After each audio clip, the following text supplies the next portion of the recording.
We still need an answer of how India is going to go from the 2 trillion to the 10 trillion mark. America did it through hyper-consumerism. China did it through manufacturing. What is India's answer? Now, it could be agriculture, right? It could be... Welcome everyone to another episode of the Overcorrection. We are back in studio with Mithul, Etta. Glad to be here once again. How do we, Mithul, get to a point where we can be more proud of our food? The food farmer is a fantastic example. Took one guy to read a label and tell all of us, hey, what are you eating? I'm sure people at Fasai can also read a label. An egg is still an egg. They're not going into the egg to Yet. Yet. They're breeding animals at an industrial scale. It's complete, I would say, dehumanization. That really stresses out the animal, and a lot of those stress hormones start to enter. It's what makes food sattvic versus tamasic. A lot of the concerns and the food safety, the food system is only coming from India. Worried about why their protein powder's efficacy is low. Frankly, it's not a problem, because we're a country of 130 crore people, right? So we're more concerned about importing. Food is now becoming a branded product, right? What's on the cup is more important than what's in the cup, right? That's where we've reached. If you had to gander at a guess, what would be a good strategic crop for us to start growing and export? So I think we do a great job on...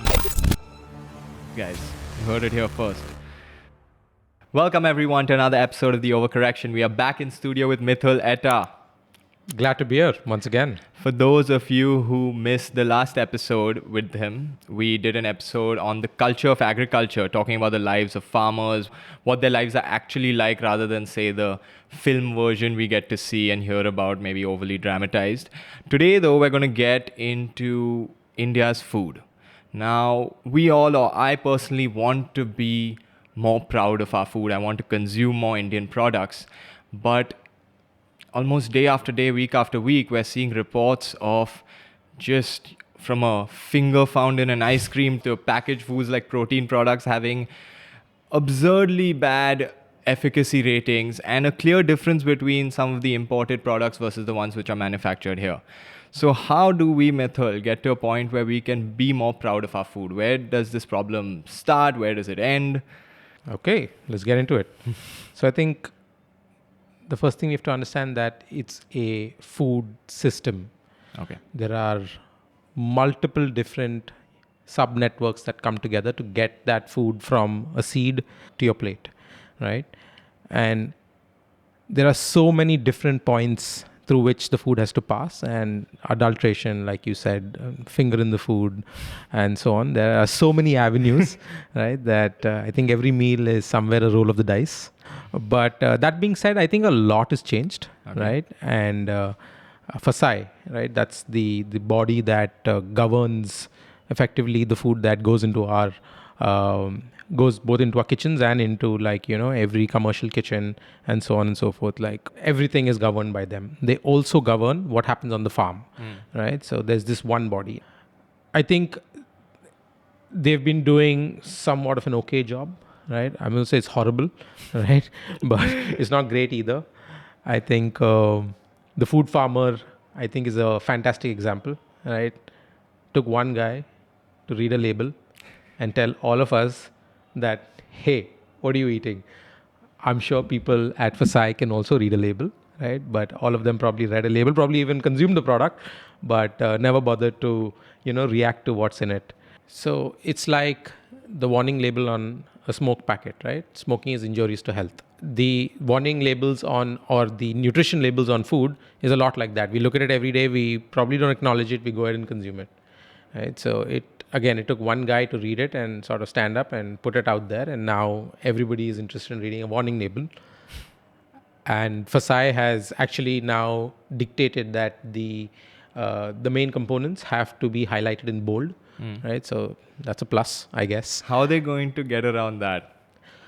Because there's all these crazy stories about every time a new rule is implemented. Like I heard this one where whenever you see a brand name, it has an asterisk next to it. And people started associating some ketchup product will say real tomato ketchup and it'll have an asterisk there. Correct. So people started being like, they started realizing that, oh, asterisk means this is not real. So you know what they did? Instead of putting an asterisk, they put like a red small tomato. Okay. And that worked as the asterisk. And then that red small tomato asterisk connected to a red small tomato asterisk at the back of the bottom. pack. And then they gave the warning there that this is not real tomato. So it's kind of crazy that instead of them seeing this as an opportunity to better our health systems, it's like, okay, come on, let's rack our brains to see how we can get around it. So this making bold, I don't know how much this is going to make a difference. See, at the end of the day, the assumption is that you, as the consumer, are self-educating with the packet and taking an informed food decision. My fundamental problem with this is that a lot of the information that we know about the food we consume on a daily basis is marketing material for an FMCG company, right? Think about it. 2 minutes Maggi noodles, real fruit juice. Nothing real about that fruit juice. Right? So, a lot of our food is determined by 5 or 6 companies globally, right? Even within India. You can sort of take any product and trace it back. It's 80-90% chance it's one of the 5-6 big agri company, FMCG companies in India. Everything that you know about this food, right, is what they put out, right? You get your dal in a packet, right? Rest of India gets its dal from a sack in a shop, right? So today, food safety is more a concern for a guy like you than it is to somebody else somewhere else, right? One level further, most of the information is in English, right? And 2-5% of India probably consumes that type of information in English, right? They can probably see it, but they're just numbers, right? They have no clue what it means. So the rest of India, who does not consume this type of information in English, are completely without any kind of understanding about their food. So for them, it's purely a roll of a dice.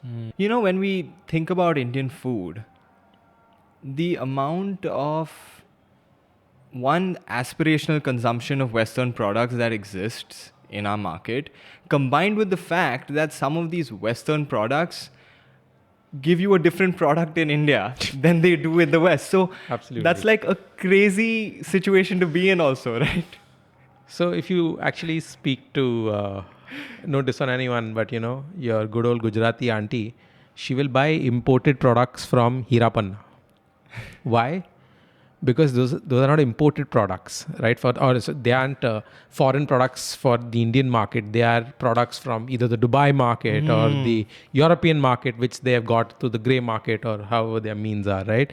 So they are understanding that quality differentiation of product X made for country Y and product X made for country X. So so there is a difference, right? And I think that came out in the Cerelac story, the Indian protein powder thing, Exactly. right? Where clearly, there seems to be a double standard in terms of a Western country. Manufacturing here will have lower standards than the same manufacturing of the same country in the West. So again, right, like you have to understand that most of most of how these decisions are taken is to the letter of the law, right? Yes. So the law of the land governs certain things, right? Now, India for a very long time has been still struggling with food sufficiency and so on and so forth. It's over the last, I would say, 2-3 decades is where we are now at a level where, we still import dal, right?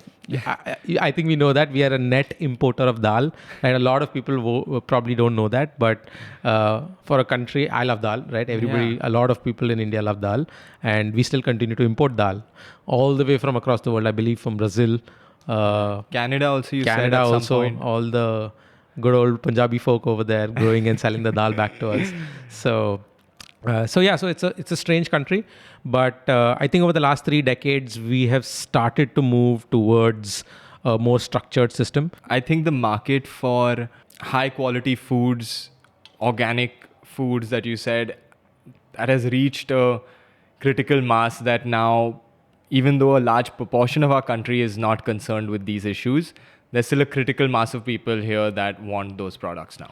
So I think that critical mass is from an economic standpoint, Yes. right? So there were 100 rupees made in the food industry. Say 50% is coming from 2% of the country, as a simple rule of thumb, right? Now, Wow. yeah, because fundamentally the number and the type of products that sort of India won, like now I think most people in marketing and they've understood like India 1, India 2, India 3, India 1 consumes is not something that India 2 and India 3 consumes. Like cheese, for example, right? It's not a product that is very popular when you start going into rural India. Like it's a luxury product, right? Cheese, whereas over here we put cheese on everything, right? So, and we don't, there are a lot of people who've never had cheese. Yeah. Right, like which might seem like a strange notion, but it's true.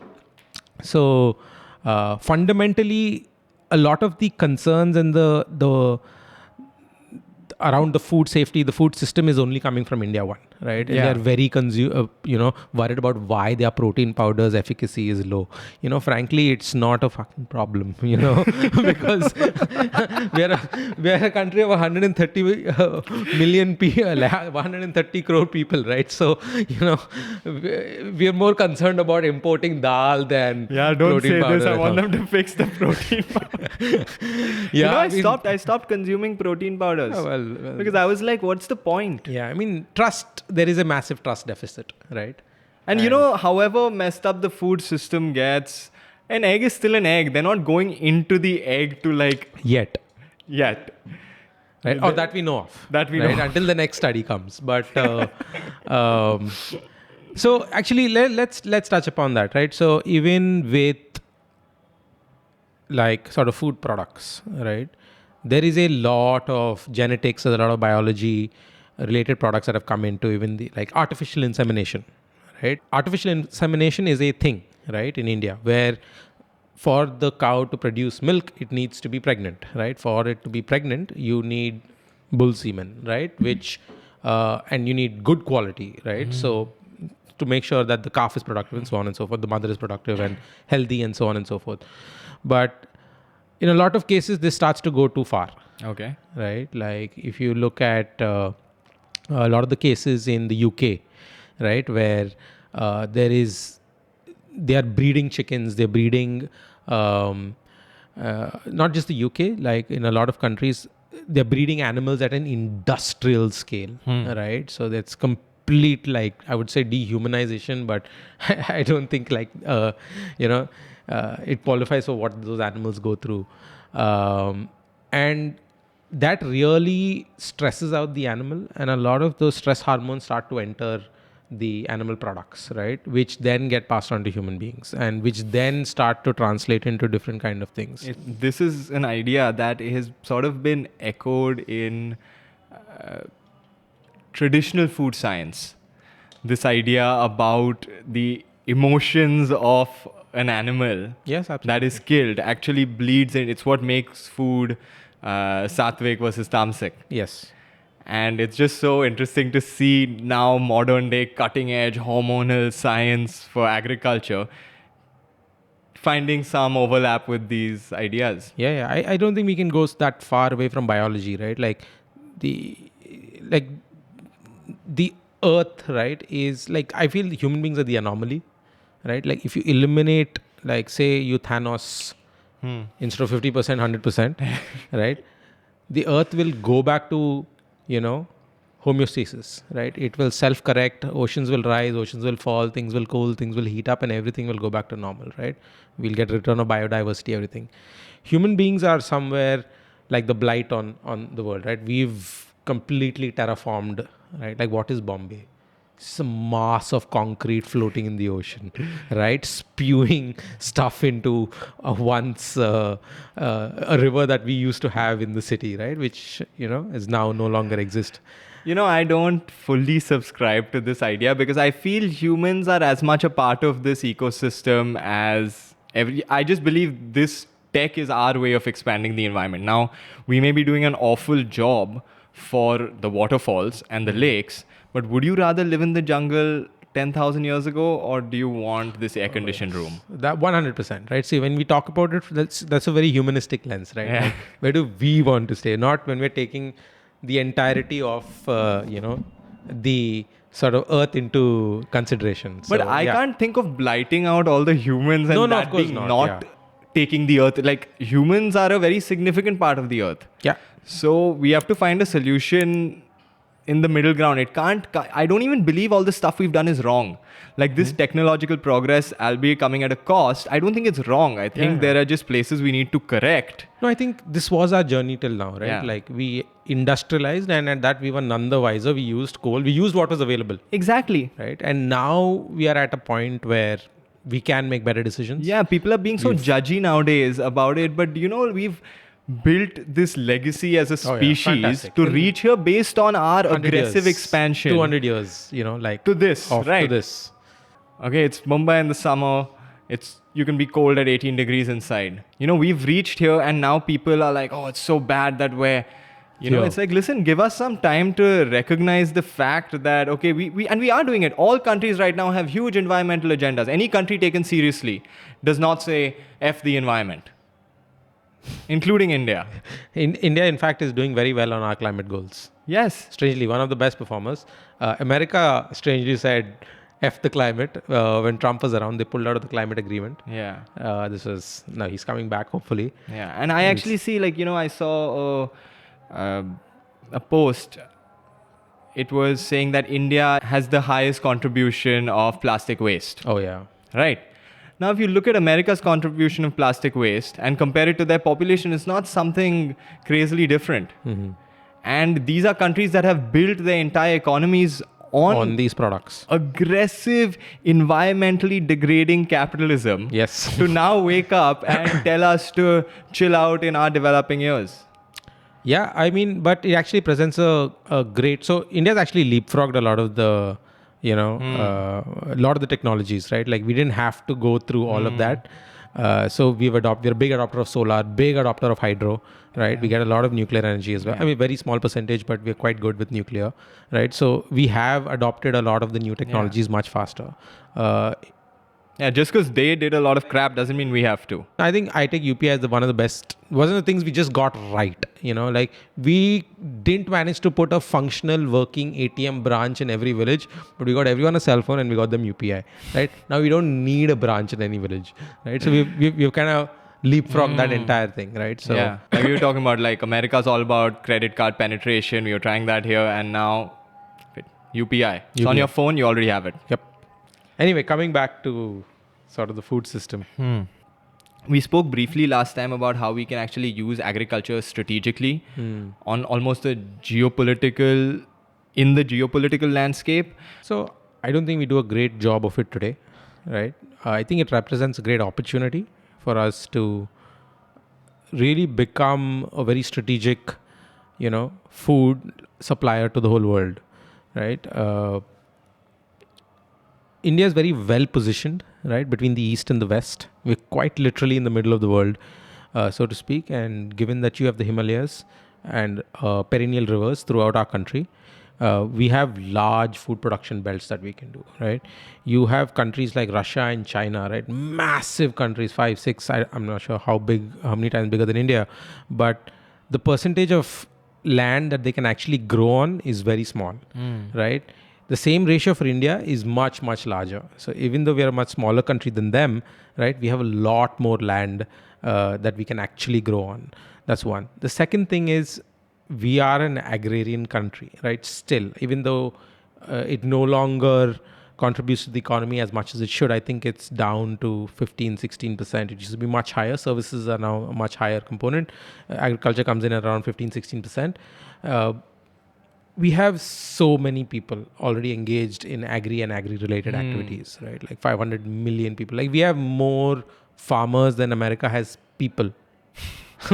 Just to put that into sort of perspective, right? And not just farmers, everyone involved in that entire food system and the food chain.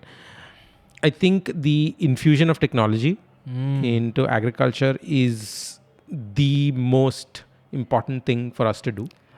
So I think kind of what you're saying is that instead of people looking at the number of farmers we have as necessarily a huge problem, I mean, it can be reduced and it will be reduced naturally, we can use it to our strategic advantage by educating them using technology to drive, say, exports.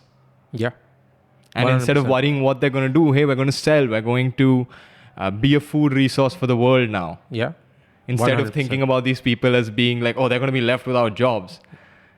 We can create jobs in this way. Yeah, 100%. So I think agriculture, we still need an answer of how India is going to go from the 2 trillion to the 10 trillion mark, Okay. right? America did it through hyper consumerism, right? They sold America to the world, right? Oversold it, so to speak. China did it through manufacturing. They built everything that could be built, right? And those were the typical paths of going from that, that hockey stick moment for these economies. What is India's answer, right? Are we going to do services, right? We can't do that much services anymore, right? We've been doing that for a while. It's gotten us to where we are, but we need the next answer. Now, it could be agriculture, right? It could be food, right? It could, like you said, all of the heritage of agriculture could now, sort of we can get behind it as a country, right? And actually go after this as a goal. Amazing. One time you had said something to me which I thought was very inspirational. You said something like, shoot for the stars. Yeah. You might 100%. land on the moon. 100%. And coming full circle, maybe that type of aspiration is where we need to be to stop worrying about rats getting into the Hershey syrup or fingers in ice creams. Yeah. Those are just funny examples I like funny to take. examples. The protein study, I will not laugh at. No. There are some, of course. The Cerelac, Nestle, which is not even an efficacy issue. That's more like our government not even caring. Nobody cares, right? It's not just and is it the government's job to care?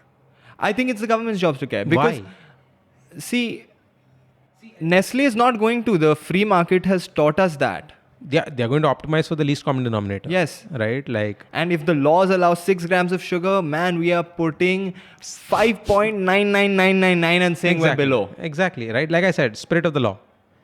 Right? So they are not going to care. So how care. do we change it, right? So now let's talk about that. What can...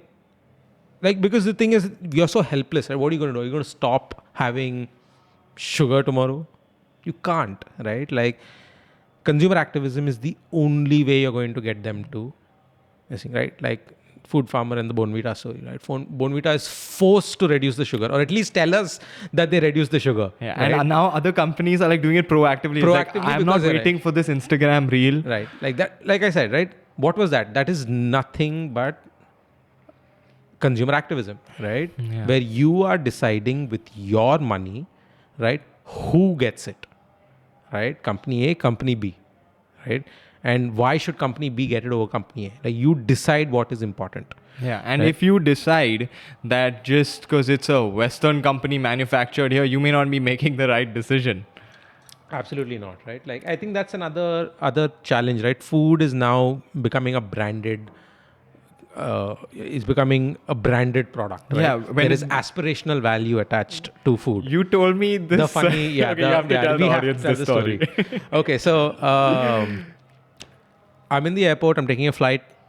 I don't remember to where. It's Bombay to somewhere, and there's a Starbucks cafe right in front of me. And then I observed this girl. She buys coffee from one of the other outlets. I don't remember what it was, but I think the equivalent of the standard 50-60 rupee coffee. And then she walks over to Starbucks, right? There is a used coffee cup on the table, which somebody has left after finishing their coffee. I swear she has opened it. She has poured her coffee into that cup, closed it, and taken a picture in front of Starbucks with her coffee cup and continued to drink that while sitting at Starbucks, right? So I was like, wow, The most embarrassing part of it for her is that she could have just taken the photo without pouring that coffee inside. Yeah, right? No, but she wanted to sit and drink and, I'm saying she was willing to go through that disgusting level of hygiene, right? For that added experience. I'm saying you could have gotten away with the photo. I don't know, but think about it, right? What's on the cup is more important than what's in the cup, right? That's where we have reached, right? So what we are saying is we are going to surrender ourselves to what's on top of the packet to what's within the packet, right? If the brand, like you said, right? If it is brand ABC from America or from whichever Western company, it's definitely better than the other brand that's from India, right? And I think somewhere that is a problem, right? Because you think the marketing guys don't know this? Yeah. So they're going to play on it for sure. Yeah. And in some cases, when it proves to be true, it It reinforces the thing. whole problem. And then the Hirapanna and the Gujarati auntie buying the Kit Kat, the Dubai wala Kit Kat, not the India wala Kit Kat. Yeah. You know, like, so that's definitely another insight where we've got to be very careful about how much power we give these brands, right? And like you said, right, we all want to try and consume local, right? But where does that trust, where does that authenticity come from? And that's a conversation that we've got to keep going. Yeah. Right? Like, consumers have to stand up, right? Yeah. So I think we should forge our own path, right? Because I think we have very different dietary needs. We eat very different food, right? And when I say we, like, we are different from the rest of India, right? What they eat versus what we eat. So I think building from our core principles of what we grow, what we eat, what can we grow, and so on should be more important, right? Like the whole dal example, right? India being a net importer of dal, right? We have to find a way of at least being able to grow the stuff that we do eat in India. Forget all the stuff that is imported and all of those type of things. And that we're so proud of, and that is actually gaining traction internationally as a commodity. Yeah, lots of our commodities gain traction internationally, right? Alfonso mangoes, right? They're a big deal. They're being sold as a luxury product almost everywhere else. As right? they should. As they should. They're best mangoes. Yeah. Someone's going to come after us for that, but best mangoes ever grown. Who will... You know what? So there are few many. hills I will die on. Yeah, this is one of those. This is one of those, right? Alfonso mango all the way. Yeah, for sure. If you had to gander at a guess, what would be a good strategic crop for us to start growing and exporting? So I think from a commodity perspective, right? So I think we do a great job on grapes. Grapes. Yeah, right. Grapes, guys. Yeah. You heard it here first. No, so grapes. So we already do a lot of export of grapes, right? We support a lot of the European grapes are supplied by us in the winter months, right? Nasik. Grapes for their wine? Yeah. Grapes for the wine and table grapes, right? So that's a great example of us mastering a commodity. Going after a market, cracking it, and now to a point where that industry now depends on us, and thereby our farmers are in a great position. Like a grape farmer from Nasik, he's doing pretty damn well, right? Like Nice. they are our like number one customers, right? So at Five do Farm. we basically grow their grapes, they take them there, and then we import back their expensive wine? Yeah, I'm guessing so. I'm not sure what percentage of our grapes goes into their wine, but their Okay. table grapes, all ours for sure. Like, I don't know if you all have noticed on general, the quality of grapes has gone up significantly, right? Like, when is the last time you had a bad grape? I don't know. Like, Yeah. just think about it. I'm saying, of course, you don't need to. And actually, 20 years ago, I can remember having Exactly. You know, the quite a few. small Yeah, they were all- rubbish they were all grapes. shit. And now our grapes are really nice. Why? So that's a byproduct. So I'm saying, if we are able to go after a foreign market, right, or a more high value market than India, right, and successfully crack it, the byproduct of that is all of us get great grapes. Yeah, Right? amazing. And- And probably mango quality has also gone up if we're exporting it. 100%. Right? See, because you are looking at a customer who's willing to pay more. Yeah. Thereby, you're able to invest more, right? Superb. Better sciences, better precision on the farms, right? Better quality of product that ultimately everybody gets to enjoy. Last question. How are we in like some weird avocado heaven in India right now? Because in 4-5 years, an avocado has gone from like 350 rupees, To some 50 insane to price. 60 rupees. Yeah, those are the Indian avocados. But they are growing them perfectly. Like Yeah. I used to remember that I could differentiate between the Indian Indian avocado ones and and the- the Western yeah. ones. The texture of what was inside was completely different. So Yeah. I understood that they look different from the outside. I challenge you to see the difference right now. It's Yeah. so creamy. Yeah. How have they done it? Is this? I mean, I thought that maybe our avocados come from Mexico, So or they're grown there a lot. I guess. So there are of course And we have a different similar varieties. climate, so I assume they figured it out or something. Yeah. So no, again, right? Market supported, right? So the market is willing to pay the money, right? Willing to pay the price, right? In fact, we very recently are like going to start doing a project for avocados, right? We're doing like an entire precision farm specifically for avocados in Bhopal, Nice. right around Bhopal. So we see that there are very new age farmers that are coming into the landscape, and commodities like avocados is definitely something that a lot of people are picking up. And when you say people are willing to pay the price, that's Yeah. because even at 50, 60 rupees, this is an expensive food. It is an expensive food, yeah. Even though it's come down, when we were willing to pay it at 350, Correct. you know, some circles, India 1, Yeah. even now at 50, 60 rupees, it's certainly still like not an everyday thing I for don't a think big it. part of the country. So I'm thinking, see, like you said, right? Like, food is also culture, right? Like, you know, avocado si bhaji or you'll make, right? We never had that. Right? Avocado chaat stalls pick up now. Correct, right? So now slowly it is entering sort of the, the sort of food culture of India, where you can put avocado in literally everything. Yeah. So as that sort of, carries on, I think avocados will become a lot cheaper. That's great news. And Yeah. you know what? Even if they don't have to become cheaper than this, let them, but let's keep this quality where it is right now. Yeah. I've become spoiled.